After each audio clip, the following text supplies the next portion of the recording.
Mesdames et messieurs, bonsoir. Que se passe-t-il donc en France? Depuis mars dernier, le président français Emmanuel Macron a déclaré que s'il est nécessaire d'envoyer des soldats en Ukraine pour prêter main forte aux troupes ukrainiennes, il le fera. Et que l'idée d'un enrôlement de jeunes Français n'était pas exclue. Des hommes politiques et des généraux à la retraite français ont vite relayé l'idée. Depuis, il n'y en a que pour le front en Ukraine. Y a-t-il à craindre ou est-ce juste des effets d'annonce? Macron envisage-t-il réellement d'envoyer les jeunes Français se faire tuer en Ukraine? Qu'en est-il des Français? Vont-ils accepter de voir leurs enfants partir vers l'incertitude? Et qu'en est-il surtout de cette nouvelle loi de programmation militaire votée en juillet 2023? Les éléments de réponse tout de suite sur l'échiquier international.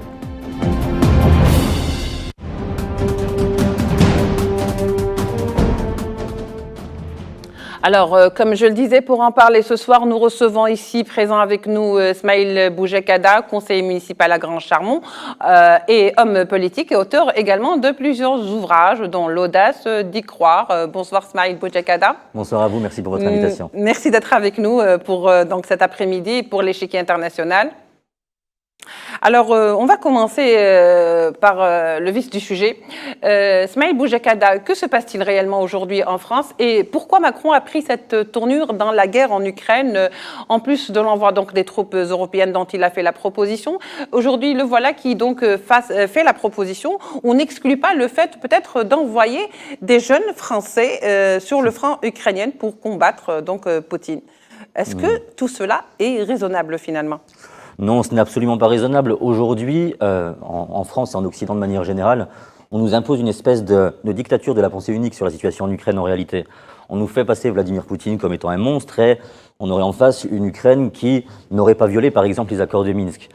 Aujourd'hui, le président de la République française, Emmanuel Macron, a décidé depuis le début de son premier mandat d'ailleurs, d'essayer d'obtenir une stature internationale, puisqu'on le voit, il est très actif sur différents sujets géopolitiques. En réalité, il ridiculise la France, il a cassé les corps diplomatiques et, à mon avis, aujourd'hui, la France est en déclin sur la scène internationale et ça n'est absolument pas raisonnable. À la fois de mettre dans la tête de l'opinion publique française, tout simplement, qu'il y aurait cette possibilité d'envoyer leurs enfants sur le front, une guerre dont nous ne voulons pas d'ailleurs, qui est très contestée en France, et parallèlement à ça, ils pensent faire peur à qui, concrètement? Aujourd'hui, nous ne sommes pas en mesure de concurrencer ne serait-ce que la Russie, ne serait-ce qu'en matière de production d'obus. On est ridicule et tout simplement en matière de stratégie militaire, les experts s'accordent à dire que la meilleure des stratégies, c'est encore de se taire et de laisser justement son adversaire avoir un peu de doute dans sa tête et de ne pas afficher ses intentions. Donc c'est irresponsable. Oui. Alors justement, ça a créé quand même une polémique aujourd'hui en France. Il y a vraiment de sérieuses inquiétudes là-dessus. C'est-à-dire qu'on est en train de se dire, est-ce que c'est de l'information? Est-ce que c'est réel tout cela? Ou est-ce que c'est finalement de fausses informations? Non, il n'y aura pas de Français qui iront combattre sur le front.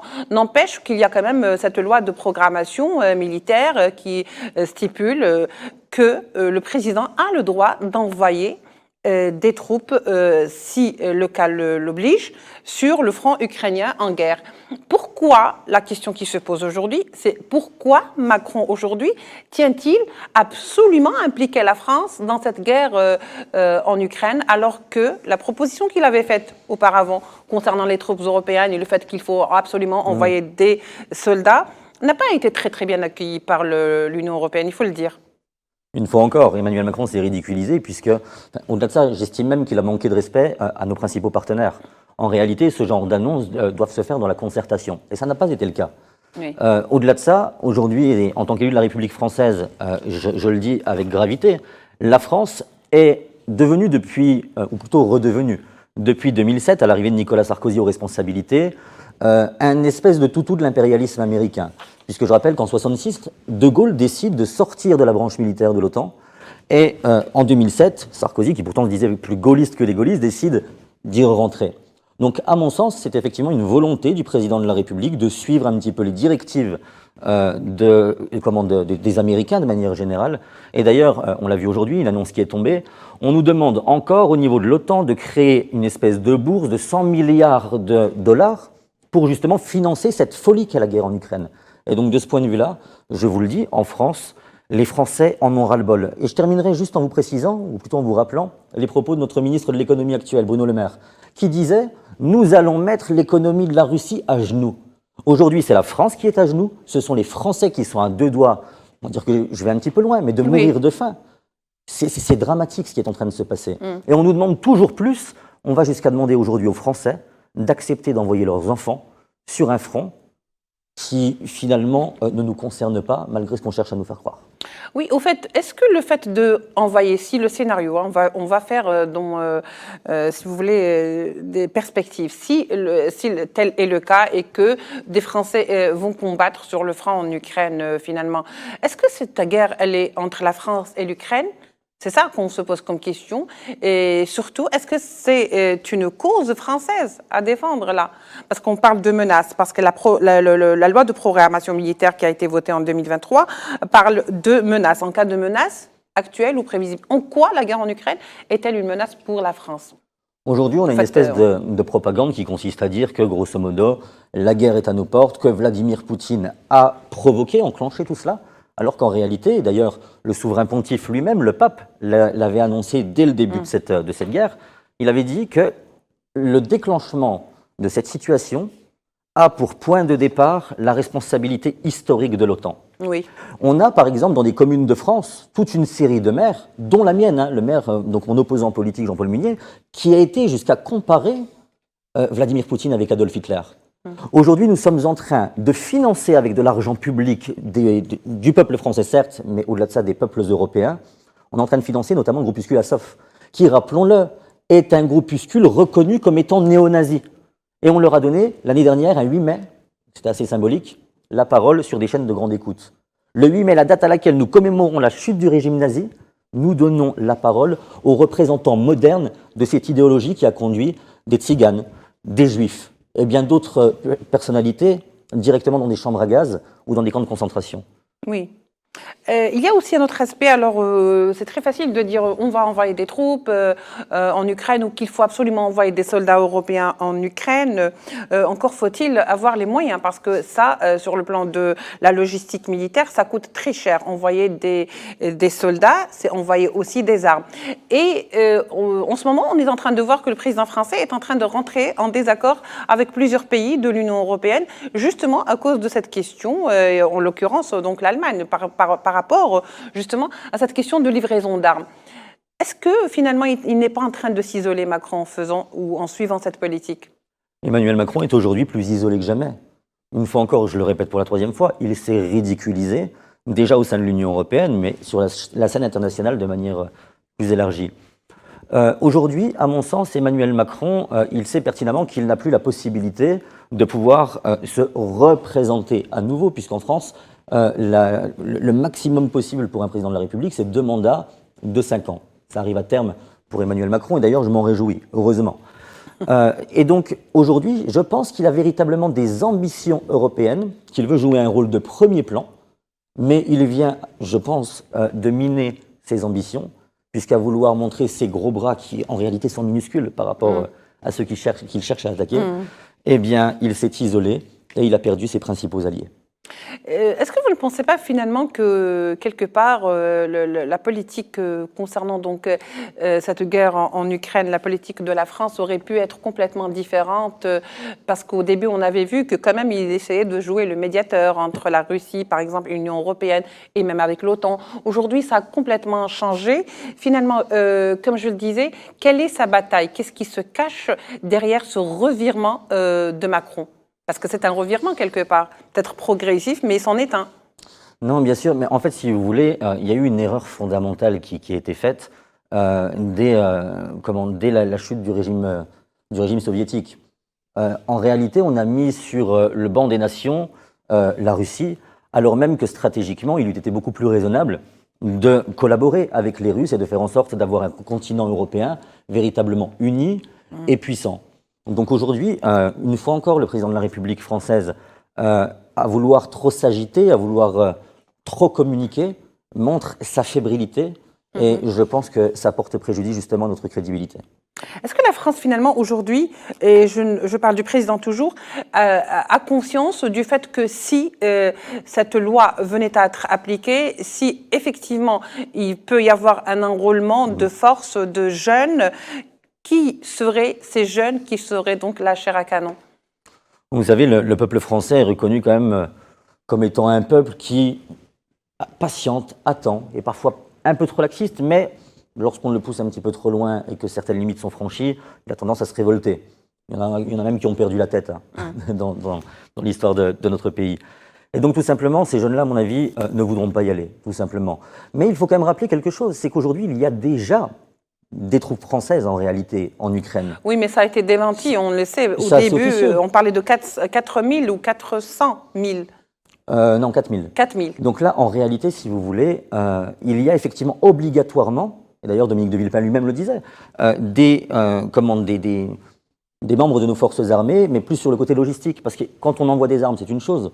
Encore faut-il justement derrière former les forces ukrainiennes à l'utilisation de ce type de matériel militaire. Donc il y en a effectivement, il y en a même qui ont perdu la vie. Et d'ailleurs, c'est une hypocrisie de la France qui accepte aujourd'hui que la loi soit violée dans 2 cas de figure. Dans la situation en Ukraine, où on autorise un certain nombre de nos ressortissants à aller combattre, alors même que la loi ne le permet pas, et dans la situation justement à Gaza, avec plus de 4100 de nos ressortissants qui aujourd'hui combattent dans les rangs de cette armée immorale qu'est Tsahal. Donc il y a un espèce de 2 poids 2 mesures. Imaginons un seul instant que certains décident demain d'aller aider le peuple palestinien directement sur le terrain. On sera arrêté à l'aéroport. La loi française ne le permet pas. Ça sera mais considéré comme un terroriste. Exactement. Exactement. Alors, on est carrément dans le double standard ici. Bien sûr. Ce qui est valable pour l'Ukraine ne l'est pas pour la Palestine. Et ça, on l'a vu sur plusieurs aspects, que ce soit sur le plan humanitaire, que ce soit sur le plan militaire et encore plus politique. On a vu que lorsqu'il y a eu le déclenchement de la guerre en Ukraine, par exemple, la réaction européenne a été très, très rapide.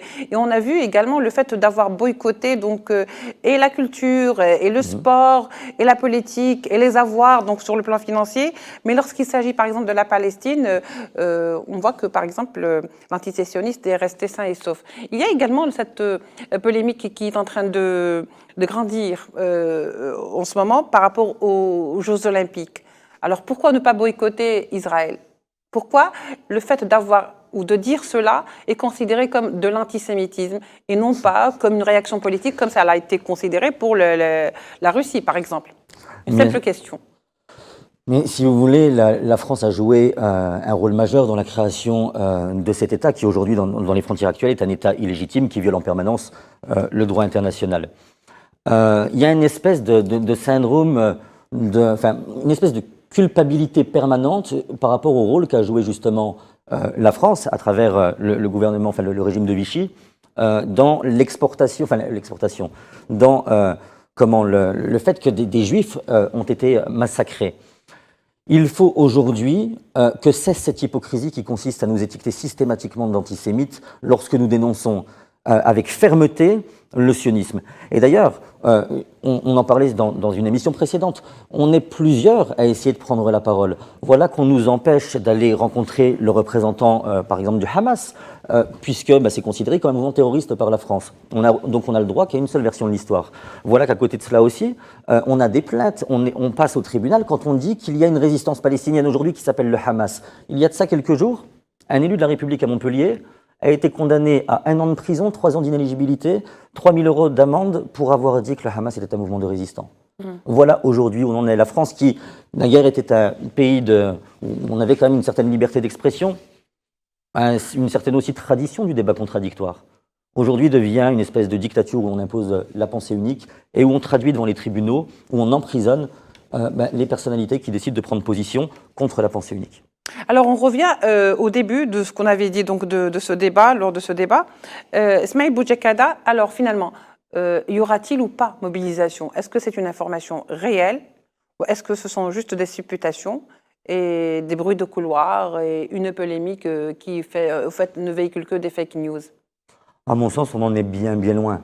Aujourd'hui, la France n'est pas en capacité de mobiliser des troupes, clairement. Elle n'est même pas en capacité de fournir suffisamment de matériel militaire pour pouvoir justement assumer derrière ces prises de position totalement irresponsables du président de la République. Et donc, la problématique qui se pose, c'est qu'à travers ces prises de position-là du président de la République, eh bien, on risque peut-être de devoir se défendre. Parce qu'à force de provoquer Vladimir Poutine, je pense qu'il a prouvé dans l'histoire que quand on le provoque un petit peu trop, il passe à l'action. Oui. Il faut que cessent ces provocations, notamment la volonté, il a joué aussi un rôle majeur, Emmanuel Macron, donc du président de la République française, d'accélérer l'adhésion de l'Ukraine à l'OTAN et à l'Union européenne. Ce qui constitue une autre ligne rouge que Vladimir Poutine a pourtant imposée. Il ne veut pas de son ennemi à ses frontières, c'est quand même une demande légitime. Et c'est des accords de Minsk qui le stipulent. Et les accords de Minsk ont été donnés. Et rappelons juste une chose, une fois encore une hypocrisie. Lorsque, en 2014 de mémoire, 13 000 Ukrainiens ont été massacrés par leur propre gouvernement, aucun média occidental n'en a parlé. Oui. Et donc, lorsqu'une seule journaliste, Madame Bonnel, a eu le courage d'en parler sur une chaîne de grande écoute, elle n'a plus jamais été invitée nulle part. Oui. Donc c'est une hypocrisie. Et aujourd'hui, on veut simplement s'attaquer à la Russie de Vladimir Poutine, qui serait un grand méchant dictateur, mais il a quand même parmi ses alliés le pape.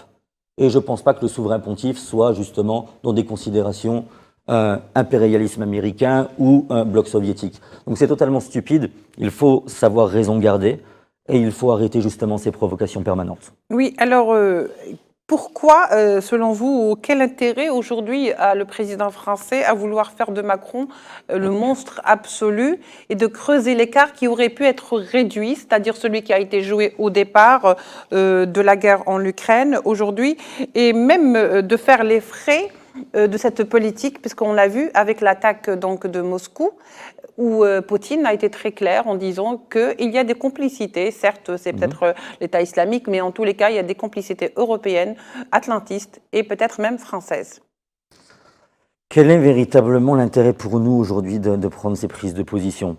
Une fois encore, on a un président de la République en France qui aime être au centre de la scène, qui aime avoir la lumière sur lui et qui communique de manière permanente, avec au final très peu de résultats.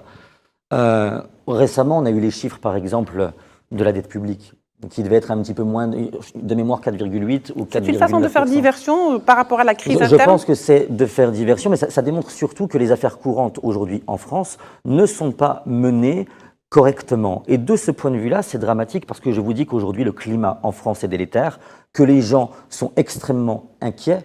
Nous avons aujourd'hui des enfants dont le seul repas complet est le repas qu'ils font à la cantine scolaire, si tant est que leurs parents aient la capacité de pouvoir payer cette même cantine scolaire, dont les prix, justement, ont également explosé. Donc il n'y avait aucun intérêt, et aujourd'hui, on se rend compte que Vladimir Poutine s'en sort plutôt bien économiquement parlant, et qu'il faut arrêter de vouloir justement s'opposer de cette manière-là, sans prendre le temps de la concertation et des risques que nous encourons. Aujourd'hui, une fois encore, je le répète, le coût de la vie en France explose, les gens n'en peuvent plus, et j'ose espérer qu'il y aura peut-être, à un moment donné, un soulèvement pour demander à ces gens-là d'assumer leurs responsabilités jusqu'au bout. Eh ben oui, justement, il y a eu quand même une réactivité par rapport donc à la guerre en Palestine. On ne peut pas s'empêcher de faire le parallèle. De toute façon, je crois que ça tombe très bien parce que jamais un exemple n'a été aussi illustrant concernant donc ce double standard qui finalement a été pendant longtemps un petit peu la loi qui régit et les instances internationales et l'Union européenne et l'OTAN.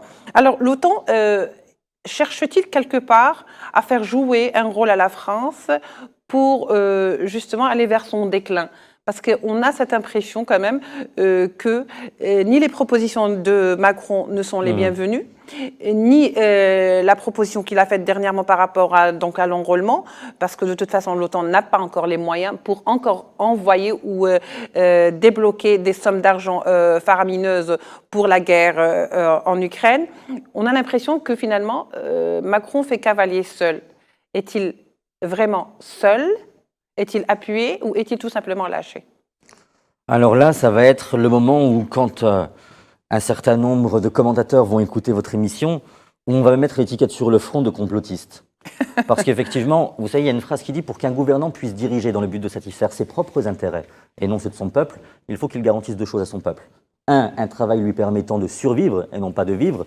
Et deux, des loisirs. Quand on met ça sur 2024, ça veut dire que, grosso modo, vous rentrez chez vous éreinté après une journée de travail où vous n'êtes même pas épanoui, où vous gagnez une misère, et donc à défaut de vous mêler de leurs petites affaires, eh bien vous allez préférer décrocher et vous détendre devant votre feuilleton, une télé-réalité, etc., abrutissante. C'est ce qui se passe aujourd'hui.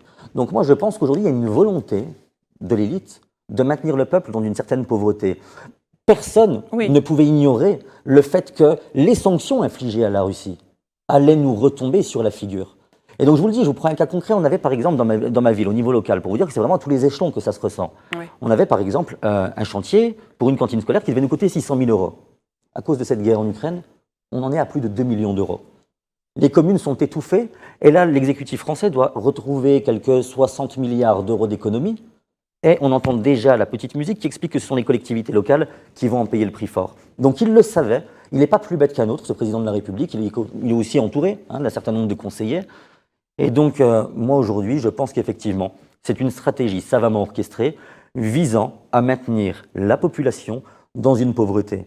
Et donc voilà, je pense que oui, tout cela est volontaire. Tout cela est volontaire. Donc finalement, les dessins de Macron ne sont pas aussi anodins qu'ils peut-être le laissent paraître. Smaïl Boujakada, il ne nous reste pas beaucoup de temps, donc je vous laisse quand même dire le dernier mot. Peut-être une question que je n'ai pas posée, mais à laquelle vous voudriez répondre. Non, mais écoutez, parce que c'est quand même l'actualité, on en a parlé brièvement. J'ai envie d'appeler vraiment vos téléspectateurs à poursuivre la mobilisation, surtout dans ce mois sacré, on est en Algérie, qu'est le mois de Ramadan. Il est effectivement très nécessaire, très important de continuer à batailler, ne serait-ce qu'en communiquant, en partageant les contenus pro-palestiniens pour montrer à quel point aujourd'hui le peuple de Palestine est massacré et exiger de ces criminels de guerre, de ces criminels contre l'humanité, eh bien, qu'ils soient traduits devant la justice et qu'on les mette hors d'état de nuire. Donc voilà, aujourd'hui, c'est simplement une pensée pour le peuple de Palestine et Alain Elhahmoum pour l'intégralité des Chouhada palestiniens. Voilà, on a très bien bifurqué vers la Palestine alors que le sujet était donc l'Ukraine. Et je vous assure que le lien est tout fait quand on voit les réactions très flegmatiques par rapport à la Palestine et très réactifs par rapport à l'Ukraine. Mesdames et messieurs, je vous remercie de nous avoir suivis. Je remercie également notre invité Smaïl Boujakada, conseiller municipal à Grand-Charmont et également homme politique et donc auteur de plusieurs ouvrages, n'est-ce pas? Exactement. Merci d'avoir été avec nous. Au revoir.